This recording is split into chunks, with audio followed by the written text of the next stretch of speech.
Friends, ఇప్పుడు మనం అత్యంత విలువైనటువంటి అత్యంత కీలకమైనటువంటి ఒక క్యాలెండర్ ప్రాబ్లమ్ని ఎలా చేయాలో తెలుసుకుందాం. ఎవరైనా డేట్ చెబితే అది ఏ వారం చెప్పడం, డేట్కి ఆ వారం ఏంటో చెప్పడం అనేది ప్రాథమికంగా అందరికీ రావాల్సినటువంటి క్యాలిక్యులేషన్. ఇది చూడండి, ఇక్కడ 1900 to 2099 ఇంతకంటే ముందు తెలుసుకోవచ్చు, ఆ తర్వాత కూడా తెలుసుకోవచ్చు. కానీ ఈ ప్రాంతంలోనే మనకు ప్రూఫ్స్ ఉన్నాయి. సో మనకిప్పుడు అవసరం కూడాను. దీనికి ఒకే ఒక ఫార్ములా ఉంటుంది. ఆ ఫార్ములా 1900 to 1999 వరకు ఒక స్టాండర్డ్ ఫార్ములా ఉంటుంది. దానికి కొంచెం మార్పు చేసి ముందు కానీ సంవత్సరాలకు కానీ తర్వాత సంవత్సరాలకు కానీ తెలుసుకోవచ్చు. చూద్దాం. YL2D డివైడెడ్ బై 4 అంటే ఏంటి? Year last 2 digits divided by 4. YL2D mean years last 2 digits. అంటే ఉదాహరణకి 1947 you have to take only 47. 2026 you have to take only 26, like that. Plus YL2D plus month code plus day whole divided by 7. ఇది formula. YL2D divided by 4 plus YL2D. ఇక్కడ reminder ఉందనుకోండి, ఆ remainder వదిలేయాలి. Neglect the remainder. Take the quotient and add the same 2 digits of the year last 2 digits and related month code. ప్రతి మంత్కి ఒక code ఉంటుంది. తర్వాత ఆ డే అంటే డేటు, మనం ఫస్ట్ది డే అనాలి, తర్వాత మంత్, తర్వాత ఇయర్. ఆ 3 కలిపితే డేట్ అనాలి. కానీ మనం ఏమంటాం జనరల్గా ఫస్ట్ది డేట్ అనుకుంటాం. No, technically that is wrong. Right.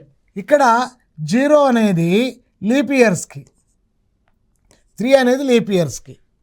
Common year అయితే 4 ఫిబ్రవరికి, లీప్ ఇయర్ అయితే 3. కామన్ ఇయర్ అయితే 1, లీప్ ఇయర్ అయితే 0. లీప్ ఇయర్స్కి జనవరి ఫిబ్రవరికి మాత్రమే తేడా ఉంటుంది, మిగిలిన దానికి దేనికి తేడా ఉండదు, యాజ్ ఇట్ ఈజ్. ఇది గుర్తుపెట్టుకోవాలి.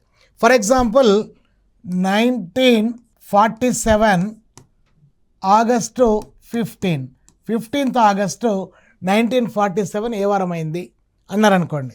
సో జాగ్రత్తగా చూడండి. ఇక్కడ ఫస్ట్ వన్ ఏంటి? 47 డివైడెడ్ బై 4 అంటే 11. 3 రిమైండర్ ఉంది, వదిలేద్దాం. సెకండ్ స్టెప్ ఏంటి? 11 ప్లస్ 47, సో YL2D అంటే 58. థర్డ్ స్టెప్ ఏంటి? 58 plus month code. August month code is 3, so 61. Fourth step ఏంటి?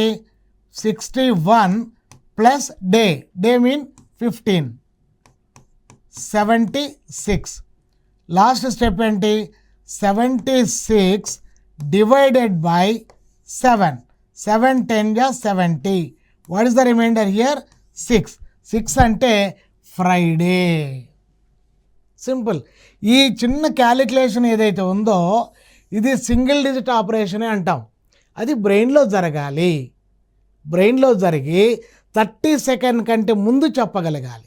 30 seconds కంటే ముందే ఆన్సర్ చెప్పాలి. మళ్ళీ ఒకసారి చూద్దాం.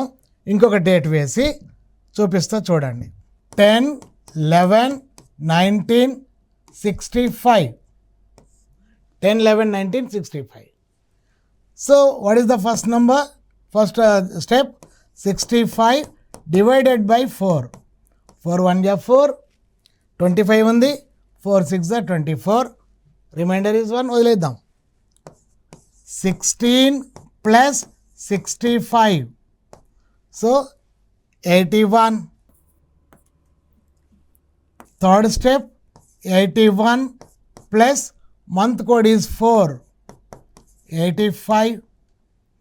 Fourth step 85, date is 10, 95. Fifth step 95 divided by 7.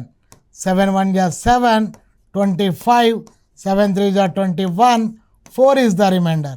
4 mean Wednesday. So ఈ డేటు వెడ్నెస్డే అన్నమాట. ఇట్లా ఒకవేళ జనవరిలో అడిగారు అనుకోండి, అది లీప్ ఇయరా కాదా అని తెలుసుకోవాలి. లీప్ ఇయర్ అయితే కింద రెండవ కోడ్లు కలపాలన్నమాట. అయితే ఇప్పుడు మనం 2000 సెంచురీలో ఉన్నాం. ఇప్పుడు ఉన్నటువంటి జనరేషన్ అంతా మీరు 2000లోనే ఉంటారు కాబట్టి అప్పుడు దాన్ని ఎలా తెలుసుకోవాలో ఒకసారి చూద్దాం. 2000 నుండి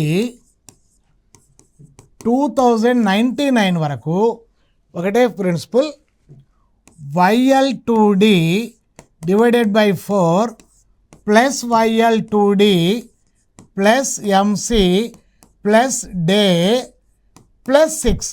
ఒక 6 ఒక్కటే ఎక్స్ట్రా, మిగిలినంతా యాజ్ ఇట్ ఈజ్. ఇప్పుడు 2000 ఉంది అనుకోండి, ఇయర్ ఫస్ట్ స్టెప్ లేదు. 2001 ఉంది, అందులో ఫస్ట్ స్టెప్ లేదు, లాస్ట్ 1 కలుపుకోవడమే. So follow the rule, that's it. ఇప్పుడు దీన్ని బట్టి ఈరోజు డేట్ ఏంటో ఒకసారి చూద్దాం. 16 మార్చ్ 2026 ఎవరమైందో చూద్దాం. ఫస్ట్ స్టెప్ ఏంటి? 26 డివైడెడ్ బై 4, 4 6 24. సెకండ్ స్టెప్ ఏంటి? 6 ప్లస్ 26 32. థర్డ్ స్టెప్ ఏంటి? 32 plus March code is 4, so 36. Fourth step ఏంటి? 36 plus day is 16, so 52. Fifth step 52 plus లాస్ట్లో ఉన్నటువంటి 6, సో 58. 58 divided by 7, 7 8 56. రిమైండర్ ఎంత వచ్చింది? 2. 2 అంటే మండే. 2 is Monday. ఈ విధంగా పెన్ను పేపర్ లేకుండా మనం ఈ క్యాలిక్యులేషన్ పార్ట్లన్నీ కూడా చేయడానికి ప్రయత్నం చేస్తే ఫ్యూచర్లో మంచి పర్ఫార్మెన్స్ చేసేసి మంచి ఉద్యోగాలు వచ్చేటటువంటి అవకాశం ఉంటుంది. ఉద్యోగం సంగతి పక్కన పెడితే మ్యాథమెటిక్స్ మీద ఒక ఫోబియా పోవడానికి మీరందరూ కూడా ఒక వారియర్స్ లాగా పనిచేయవచ్చు.